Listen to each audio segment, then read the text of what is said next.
Hare Krishna. Time for a broadcast.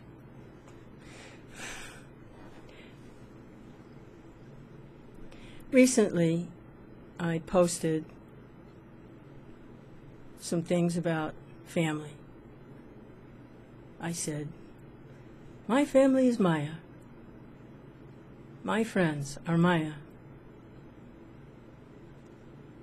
And as can be expected, there were a lot of comments that didn't want to hear that. How could I say that? That's a terrible thing to say.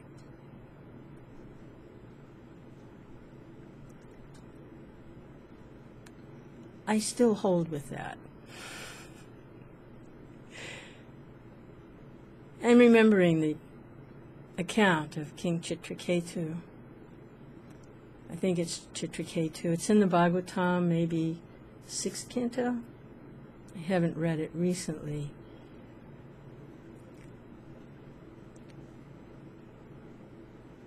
For a king, it's very important to have progeny. Someone to carry on the legacy for managing the kingdom. And this king, he had several queens. No one conceived a child. It was very disheartening, and the king was getting old, and he had no children. It was horrible. They approached a sage and asked him, was there anything he could do to help them? And he blessed them. He said, yes, I believe he gave the wife some special sweet rice or something to drink. And she became fertile and produced a child. The sage explained that this child would be a cause of great happiness and also great distress.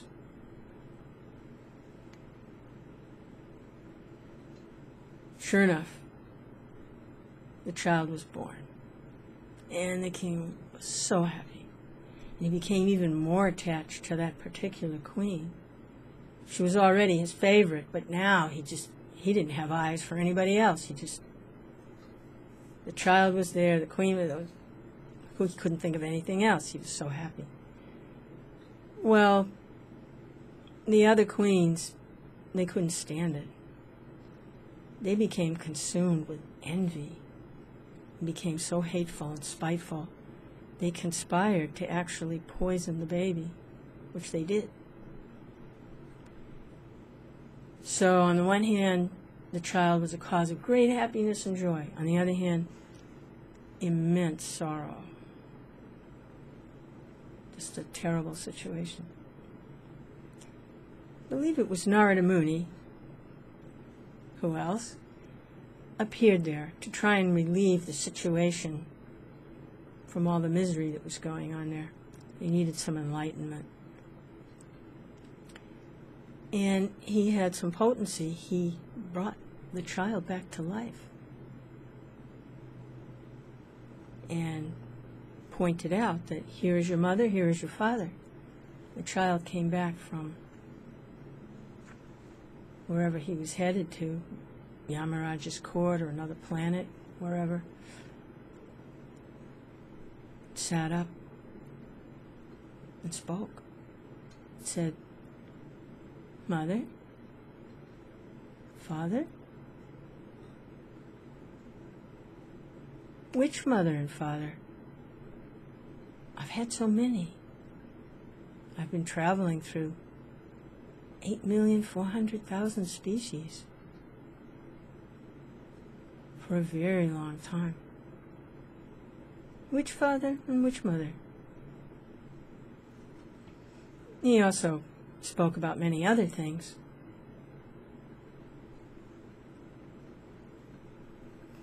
The lesson is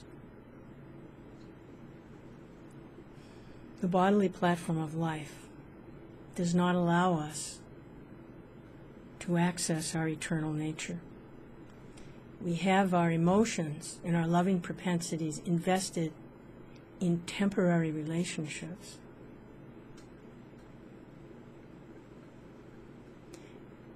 We become overcome by the emotions and then we can't access our actual eternal nature. We actually have nothing at all to do with the illusory energy.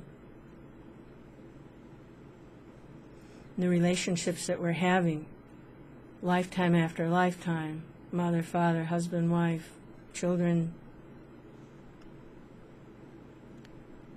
whatever, they're all temporary.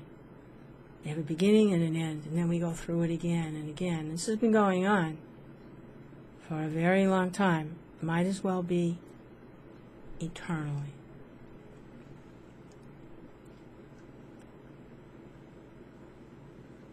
The only way out of this is to revive devotional service to the personality of Godhead and repose the loving propensities there.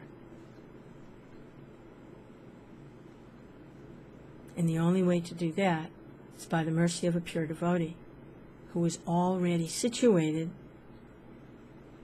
in his loving relationship with Krishna, devotional relationship with Krishna, whose loving propensities are already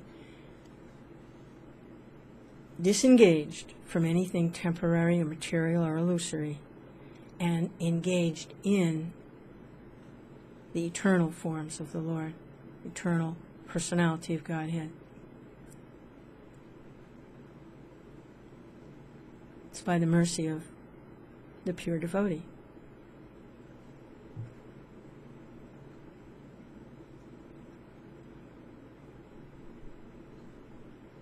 So when I posted that, it got a lot of comments. One of them was, your mother and father, they did a lot of service. Prabhupada said,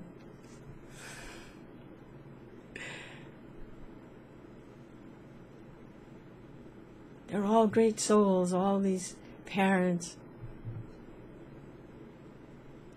Okay.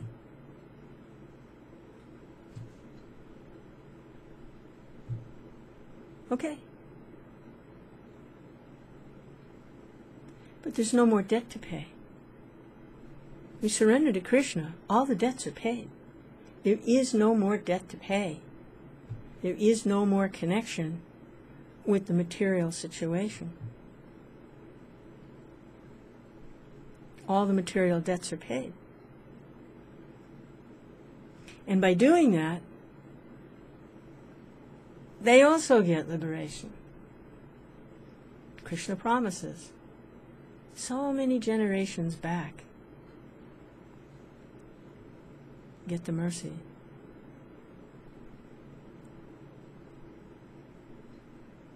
There's no more debt to pay. Everything is taken care of simply by getting off the material bodily identification, which doesn't just mean my body. It means things connected to my body, like family, friends, society, country.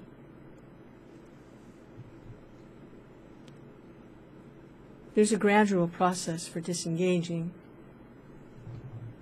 leading up to actual bhakti yoga or devotional service. There's karma yoga and jnana yoga. Jnana yoga is when offer the fruits of one's activities, do everything that we're doing in the material world as an offering to Krishna, like that. And jnana yoga, our search for knowledge, and we do that as a service to Krishna. But real knowledge comes from devotional service. So knowledge on the way to devotional service is good. That's called jnana yoga. But real knowledge comes when we're engaged in devotional service on the transcendental platform. Then you get real knowledge. Otherwise, it's jnana yoga on the way to transcendence. And karma yoga, offering the fruits of our activities on the way to Krishna consciousness. But actually on the bhakti platform, all the activities are already in Krishna consciousness. So when you get on that platform, there's no more debts to pay. This mother or that father or the state, or all the debts are taken care of.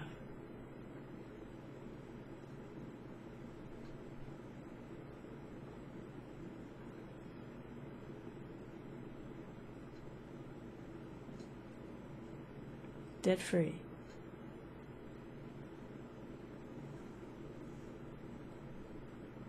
Hare Krishna.